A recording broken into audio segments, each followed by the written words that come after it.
Bernard Gracias, sculpteur, est né dans la Drôme le 9 juin 1944 à Die, au pied du Vercors.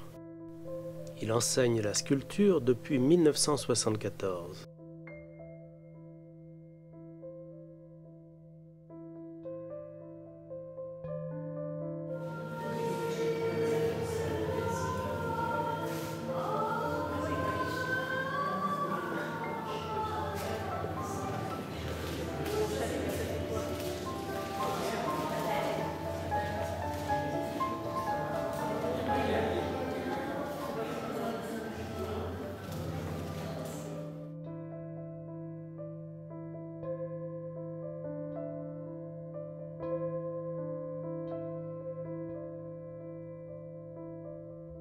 À cœur ouvert, œuvre sculptée dans un tronc d'orme qui a dormi pendant des années quelque part dans l'atelier de Bernard.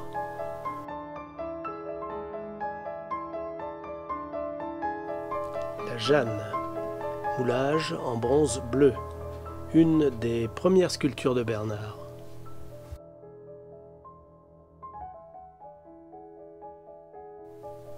L'enfant méditant. C'est un moulage en plâtre, l'original est en terre et fait partie d'une collection privée.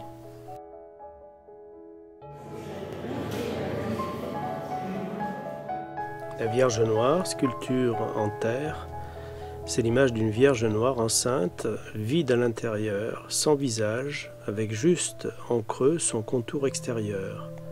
Un simple vêtement, une peau, comme un papier plié, un origami.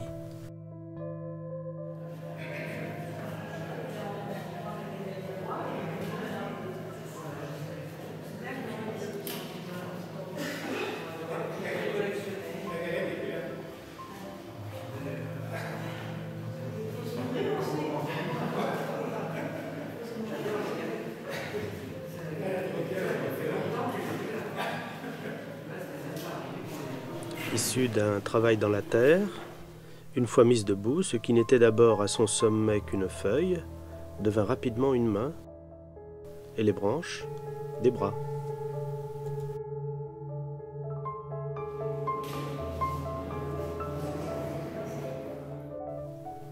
Lourdeur et légèreté, laideur et beauté, brutalité et subtilité, obscurité et lumière, noirceur et couleur, opacité et transparence, la bête mourante laisse échapper son âme. La sculpture a été réalisée grâce à une pierre que j'ai trouvée par terre. La pierre que j'ai trouvée par terre, elle ressemblait à une oreille et elle se trouve ici. Je vous en prie, venez filmer l'oreille, s'il vous plaît, monsieur. Elle est là, l'oreille. Si tu filmes là, ça c'est la reproduction de l'oreille. Et ça, c'est la vraie oreille. Je l'ai trouvée, c'est le caillou que j'ai trouvé. Voilà. Donc du coup, en fonction de la dimension de l'oreille, j'ai fait la dimension de la tête. Qui, en fonction de la dimension de la tête, ça a fait la dimension du personnage. Alors qu'habituellement, je les faisais plus petits. Et je l'ai habillé, j'avais un modèle, je l'ai habillé. Et puis, à force de me regarder, j'avais l'impression qu'il se marrait un peu. Et je me suis dit, ben, effectivement, il se marre. Donc, et les moines, les vrais moines, ne se prennent pas au sérieux. Les moines tibétains, ils rigolent pendant qu'ils font leur office. Moi, je rigole pas trop, mais je suis passé au dos. Et alors, au dos, je me suis dit, mais faire les plis au dos, tout ça... Alors, pour faire les choses correctement, il faut toujours faire le nu d'abord et puis habiller ensuite. Et puis finalement j'ai dit, l'habit ne fait pas le moine, c'est-à-dire qu'on n'est jamais assis que sur son... Enfin ça, tu vois, c'est son cul, quoi, en gros. Hein. Donc du coup, il est habillé devant parce qu'il présente bien, il est propre sur lui et tout. Et puis ben, derrière, en fait, c'est l'intérieur. Donc ça, c'est l'extérieur, ça, c'est l'intérieur. Je mets une petite araignée qui va là-dessus. Et en fait, c'est la nudité intérieure. Merci, monsieur le sculpteur.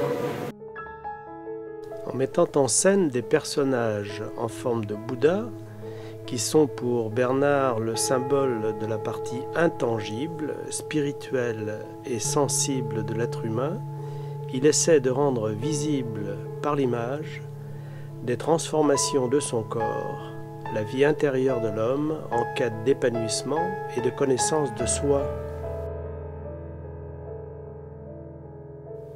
Fécondation.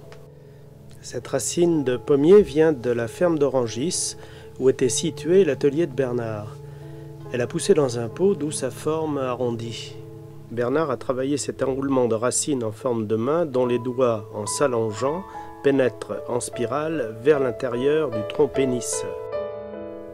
Il avait conservé une boule de terre travaillée les yeux fermés, à l'intérieur de laquelle il avait sculpté des lignes symbolisant un potentiel de vie. L'entendement. D'abord, un bloc de pierre, fermé sur lui-même, que le sculpteur doit ouvrir pour y trouver ses formes. En le taillant, il le blesse, mais il faut bien le tailler. Avancer vers où? Dans cette position de crucifié sur une croix invisible, il est, sur ce large socle incliné représentant la terre aride et sans amour, l'image de l'extrême solitude, extrême nudité, extrême dépouillement, dans cette souffrance indicible. Mais il est aussi comme un piquet d'espoir planté dans cette pente infernale. Il arrête la descente vers les abîmes. La vérité se révèle inversée par rapport à la réalité de la matière. La base de la racine se dresse maintenant vers le haut, vers la lumière. Nouvelle plante, arbre de vie, qui pousse solitaire sur ce roc pour tenir haut la présence de l'amour. Elle a quitté l'ombre épaisse de la terre pour aller vers le ciel, debout. Le cri. Homme de pierre fait de morceaux épars d'autres sculptures, ramassés, collés sur un grillage céramique avec du plâtre. Après avoir longtemps admiré dans l'atelier une photo d'un visage en pierre, visage fermé de Giacometti, et après avoir vu les sculptures du grec Philolaos qui utilisait des morceaux de pierre, Bernard a eu envie d'expérimenter cette technique pour exprimer l'enfermement.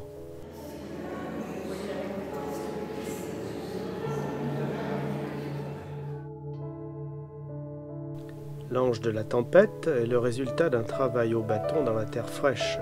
Il s'agit de transformer la masse de terre en la frappant dans un mouvement spontané avec un bâton. Au départ, l'idée vint d'un morceau de granit trouvé dans le Berry, dans une sablière. Il avait la forme approximative d'un pied. Refait en marbre de Carrare, le pied du sacrifice ne fut terminé que lorsque l'oreille que Bernard portait en lui se matérialisa. Le bureau de l'écrivain supporte la manifestation des pensées de l'être humain.